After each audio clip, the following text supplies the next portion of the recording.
নমস্কার বন্ধুরা, কেমন আছো তোমরা সবাই? আশা করছি সবাই খুব ভালো আছো। পুনম 995 চ্যানেলের নতুন ব্লগে তোমাদের সবাইকে স্বাগত জানাচ্ছি।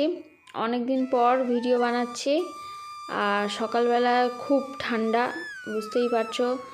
সবারই এলাকায় ঠান্ডা পড়েছে, আমার এলাকায় একার নয়।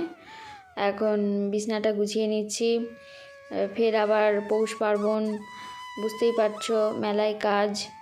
তো বিছনাপত্র গুছিয়ে নিয়ে বাকি কাজগুলো আমি সেরে নেব। আর তারপরে তো পুজোর জোগাড়জাটি এই সমস্ত কিছু তো আছেই। তো সবার বাড়িতেই নিশ্চয়ই হচ্ছে। কেমন কি কাটলো কমেন্ট করে জানিও। তো এখানে বিছনাটা আমার গুছানো হয়ে গেছে। তারপর আমি ঘর ঝাড় দিয়ে ঘর মুছে নিয়েছিলাম, সেগুলো আর দেখাইনি। সরাসরি পুজোর জোগাড় করতে চলে এসেছি, সেটাই তোমাদের সঙ্গে শেয়ার করছি। আর এই যে গরু আঁকতে হয়, লাঙল এইসব করতে হয়, এগুলো আমার দেওয়ার করে দিচ্ছে। আর এই ডিজাইনগুলো আমার এখনও আলপনা দিতে বাকি আছে। তো ঠাকুরের জায়গাটা আমি সাজিয়ে নিয়েছি। এগুলো সব আমার শাশুড়ি মা গুছিয়ে গাছিয়ে দিয়েছে। আমি মানে এই আলপনা দেওয়া, ঠাকুরের ফল প্রসাদ কাটা, এইগুলো আমি করি। তো এইগুলোই করেছি। খুবই ধৈর্য সহকারে আমি ঠাকুরের পাগুলো এঁকেছি। অনেকে করে এরকম থাম দিয়ে হাতে এইভাবে করে, তো আমার আবার এরকম করতে খুব ভালো লাগে। ধৈর্য করে করে আমাকে তাই সবাই বলছে তোর ধৈর্য আছে। তা আমার এইগুলো করতে বেশ ভালো লাগে। তো এইগুলো সব করেছি। আর ঠাকুরের ফল প্রসাদ কেটে কুটে গুছিয়ে গাছি রেডি করে রেখেছি। ঠিক আছে, ঠাকুরমশাই এসে পুজো করবে। আর ঠাকুরমশাই তারপরে চলেই এসেছিল। আর এখানে দেখো, তখন তো দেখাচ্ছিলাম সবে আঁকা শুরু হচ্ছে, তারপরে এখানে দেখো আঁকা কমপ্লিট হয়ে গেছে।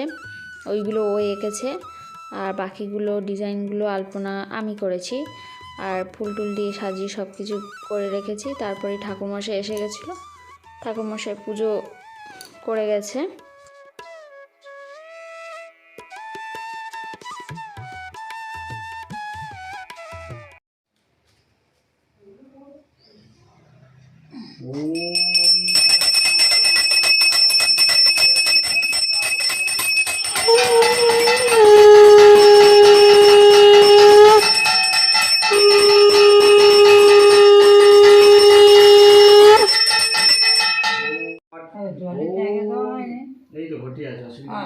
ओम गंगे च जमुनेश्चैव गोदावरी सरस्वती नर्मदे सिंधु कावेरी जलेस्मिन् सन्निधिं कुरु कुरुक्षेत्र गंगा प्रवासपुष्करणं च कुरु।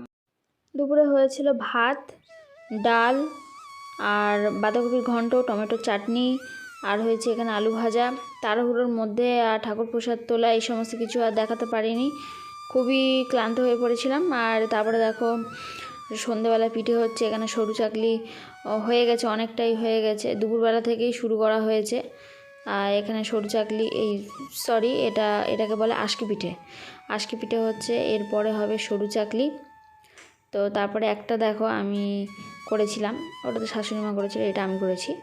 দেখো কত সুন্দর ফুলেছে, এইটা আমি করেছি। আর তারপরে এগুলো সরু চাকলিগুলো খানিকটা উনি করে দিয়েছিল, আর তারপরে বাকিগুলো আমি করেছি। আর সবজি পিঠেগুলো মা বাবা দুজনে মিলে করেছে, আর আমি এই উনুনে এই সরু চাকলিটাই করছিলাম। দেখো কত সুন্দর হয়েছে পিঠেগুলো, খুব ভালো হয়েছিল। দেখো কত সুন্দর জালিদার টেক্সচার হয়েছে, ভেতরে একদম একদম পুরো সেদ্ধ হয়ে গেছে, আর নরমও হয়েছিল খুব সুন্দর। আর পিছনের পিঠটা পড়েও নি অত। যাই হোক, ভিডিওটা বেশি বড় করব না, এখানেই শেষ করে দিচ্ছি। ভিডিওটা কেমন লাগলো জানিও, ভালো লাগলে একটা লাইক শেয়ার সাবস্ক্রাইব করো। তাহলে আজকের মতো আসছি, দেখা হবে পরের ভিডিওতে।